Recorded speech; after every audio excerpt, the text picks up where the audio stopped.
great introduction. Things can only go down from here. I'm going to read a story, short story. It's called Barriera della Lingua, which is Italian for language barriers. I'm not going to read the whole story because I felt like it was a little too long to read the whole thing. So I'm going to kind of set it up for you and then I'll pick it up. The story opens with a husband and wife on a trip to Italy. And the husband, while in Rome, loses his wedding ring. He took it off in the hotel room because he was told that by his father that Rome is riddled with thieves, which it's not, but he ends up losing it. The husband and wife have been married for 18 years, and the marriage has been a little on the rocks in the last few years. You can imagine that the loss of the wedding ring has made things a little rockier. A couple more things I should say before I get into it. Right before the section I'm about to read, the husband and wife are on a train heading for Florence. They're leaving Rome behind them and starting their second part of the trip, but they're on the wrong train. They're still heading to Florence, but there are two trains heading to the city and they boarded the wrong one, which means the seat tickets they have are useless. So there are 2 extra seats in the train, but they're in different cars, so they have to split up. The husband just happens to sit next to a beautiful woman, and it's here where I'm going to pick it up.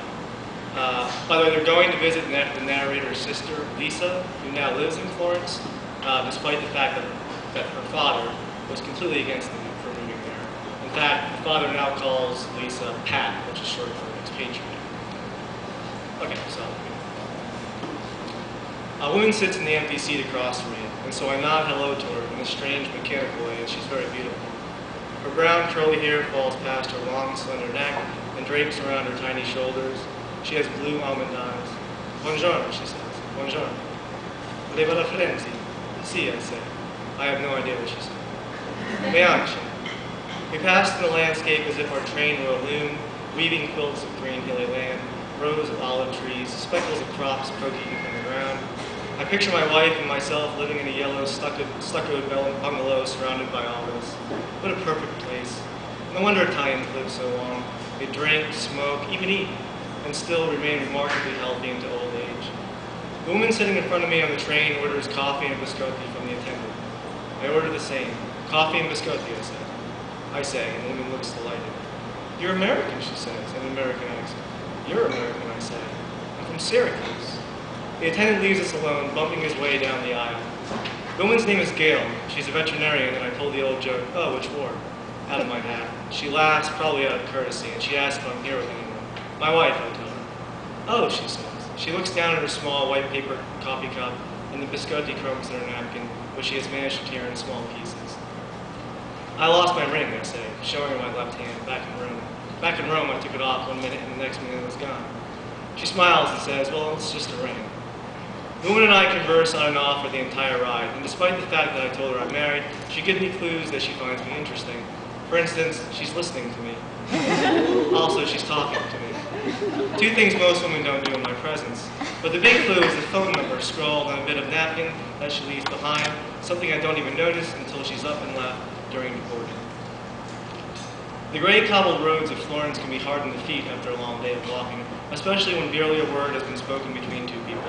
Not one word at all, if you don't count such things as, I've got to use the bathroom, or Christ, I'm thirsty.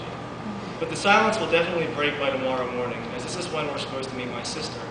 Our rendezvous point is at a place called Giotto's Tower, a tower I've already refused to climb and told my sister as much. Are you still afraid of heights, she asked me, over the phone prior to my trip. She acted as if age had something to do with phobias. It's weird, I told her. I mean, I got pubic hair and my voice changed, but it stopped there. Nothing stops a conversation between 2 siblings like the mention of pubic hair. We walk past shops, restaurants, apartment buildings. In search of a toilet, we walk down a set of stairs in the middle of the sidewalk, much like the kind that leads to a subway. However, these stairs lead not into a subway station, but rather an underground mall. People stream by like mullet, and we weave through them head-on, a couple of foreigners swimming upstream. We find a toilet just past the flower shop and pay the attendant standing outside. He then gestures us inside, giving us the authority to go number 1. When you're fighting with your spouse in a different country, your surroundings seem to mock you. The churches no longer ask you to gaze upon their stunning architecture, or rather demand you repent. The throngs of people speaking another language seem to be talking about you, conversations that include such words as stupid and American. Yet at the same time, the air I breathe, after climbing out of the underground mall is better than back home, sweeter somehow, and acts as a reminder of how much fun we could be having. We walk until evening and then go back to the hotel. Jenny obtains our key from our desk, tells a confused-looking janitor that her husband lost his wedding ring, and then we head upstairs to take a shower, which is barely larger than the one in our kitchen tiles back home, small to the point that I'm not showering as much as pirouetting in a soapy lap.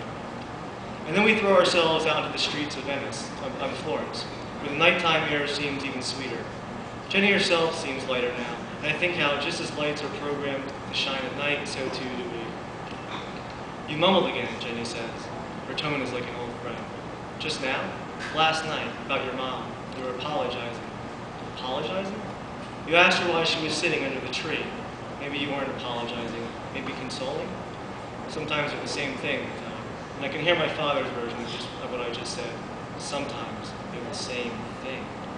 I was 7 years old the day I found my mother, usually stoical and faced with grief, crying under the tree. My friend's mother dropped me off from school in front of my house.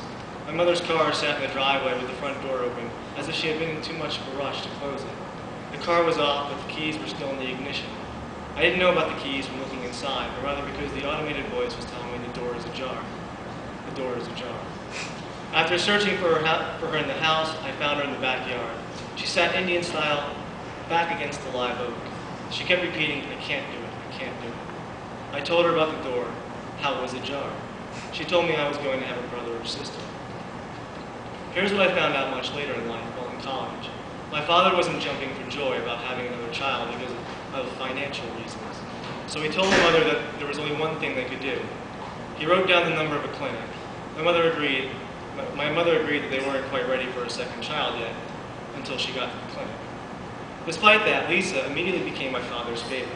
He was always there for her more than he was for me. For instance, he couldn't make it to my childbirth due to the Red Sox-Yankees game, but he found time not only to be around during Lisa's birth, but to cut the cord, too. If one were to rummage to the bottom of my father's sock drawer, he or she would find a plastic bag containing the crusty umbilical scab that fell off my sister during bath time. This is part, he would say, of what you kept your sister alive. Maybe I'll tell Jenny how my sister Lisa almost never was. Not now, not the day before we actually see her. That's like telling someone not to look at the giant mole on a person's face right before that person makes an entrance. We find a restaurant that's bustling called Jaja's, and so we sit down at a table outside under a canopy. Our server, a tall, lanky man with a slender face, waltzes between the crammed white cloth tables and asks us something. Jenny orders a water, and so do I. Before he walks away, I grab his elbow and ask for a bottle of his finest house wine.